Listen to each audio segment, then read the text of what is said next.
Good morning. இப்போ நம்ம பார்க்க போகிறது 8th மேக்ஸில் எக்ஸசைஸ் 4.1ல் சம் நம்பர் 10.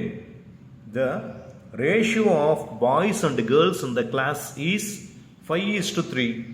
ஒரு கிளாஸ் ரூம் வந்து பார்த்தீங்கன்னா பாய்ஸ் கேர்ள்ஸ் ஓட ரேஷியோ வந்து பார்த்தீங்கன்னா 5:3ன்னு கொடுத்துட்டான்.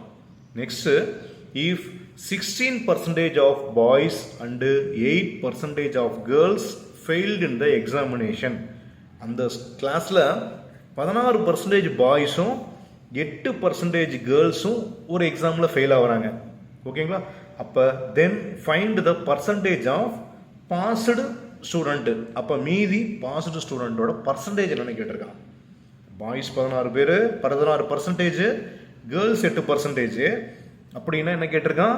மொத்தமாக பாஸ் ஆகிற பர்சன்டேஜ் கேட்டிருக்கிறான். ஃபெயில் ஆனதை கொடுத்துட்டு என்ன பண்ணியிருக்கான்? பாஸ் பர்சன்டேஜ் கேட்குறான். ஓகேங்களா? இப்போ எழுதிக்கங்க solution. The ratio of boys and girls equal to 5:3 கொடுத்துருக்கானா? அப்போ நம்ம என்ன பண்ணலாம் அப்படின்னா டோட்டல் பண்ணிக்கோங்க. 5 + 3 எவ்வளோ வருது? 8. ஓகேங்களா? இப்போ நெக்ஸ்ட்டு பாய்ஸ் மட்டும் எவ்வளோ பேர் இருக்காங்க? 5%, 5 ரேஷியோ கொடுத்துருக்காங்களா? அப்போ 5/8. அதே போல் கேர்ள்ஸ் ரேஷியோ என்ன கொடுத்துருக்கான்? 3 கொடுத்துருக்கானா? 3 டோட்டல் எவ்வளோ? 8ங்களா? இப்படியே வச்சுக்கோங்க. Next failed boys. Failed boys பார்த்தீங்கன்னா 8/5 இன்டூ பாய்ஸோட பர்சன்டேஜ் என்ன கொடுத்துருக்குறான் அப்படின்னா 16% கொடுத்துருக்கான் இல்லைங்களா? 16%. இப்போ நெக்ஸ்ட் ஸ்டெப் என்ன பண்ணலாம்னா 5/8 இன்டூ 16%னா 16/100. ஓகேங்களா? இப்போ என்ன பண்ணலாம்? இந்த 8ஐயும் இந்த 16ஐயும் கேன்சல் பண்ணலாமா? 8 டேபிளில் அப்போ 2 டைம்ஸ் வருங்களா? நெக்ஸ்ட் இது என்ன பண்ணலாம்? 5 டேபிளால் அடிங்க. 1 டைம் வரும். இங்கே 2 0. நெக்ஸ்ட் இதையும் என்ன பண்ணலாம்? கேன்சல் பண்ணால் 1 டைம், இங்கே 10 டைமா? அப்போ 1/10. நெக்ஸ்ட் இது எதுக்கு? Failed boys. இப்போ நம்ம என்ன பார்க்க போகிறோம் அப்படின்னா ஃபெயில்டு கேர்ள்ஸ் பார்க்க போகிறோம். ஃபெயில்டு கேர்ள்ஸ் பார்க்க போகிறோம். அந்த ரேஷியோட வேல்யூ எவ்வளோ கொடுத்துருக்காங்க? 3/8 இன்டூ பர்சன்டேஜ். அதாவது ஃபெயில்டு பர்சன்டேஜ் கொடுத்துருக்கானா? எவ்வளோ கொடுத்துருக்கான்? 8%ன்னு கொடுத்துருக்கான். அப்போ என்ன பண்ணுவேன் அப்படின்னா 3/8 இன்டூ 8/100. ஓகேங்களா? இந்த 8 கேன்சல் பண்ணிக்கோங்க. இதை சிம்பிளிஃபை பண்ண என்ன வரும் அப்படின்னா 3/100. ஓகேங்களா? இப்போ ஃபெயில்டு பாய்ஸும் ஃபெயில்டு கேர்ள்ஸும் பார்த்துட்டோம்.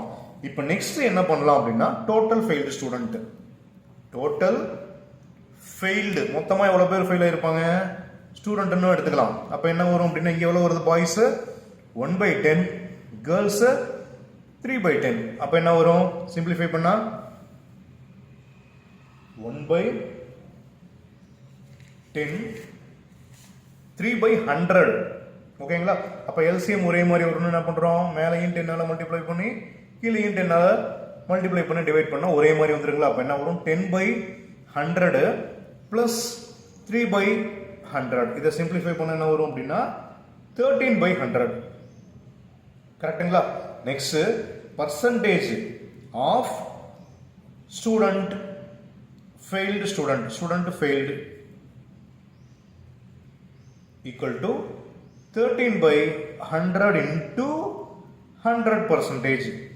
அப்போ இந்த 100 கேன்சல் ஆயிடுச்சுன்னா 13% ஆஃப் ஸ்டூடெண்ட் வந்து ஃபெயில்டு. ஓகேங்களா? இப்போ நெக்ஸ்ட் என்ன பண்ணலாம் அப்படின்னா percentage of passed student. Percentage of passed student. அப்போ என்ன பண்ணலாம்? 13% ஃபெயில்னா அப்போ 100%ல் 13% ஃபெயில்னா எவ்வளோ வரும்? 100ல் 13 போச்சுன்னா 87% வந்து என்ன ஆகிருக்காங்க? பாஸ் ஆகிருக்காங்க.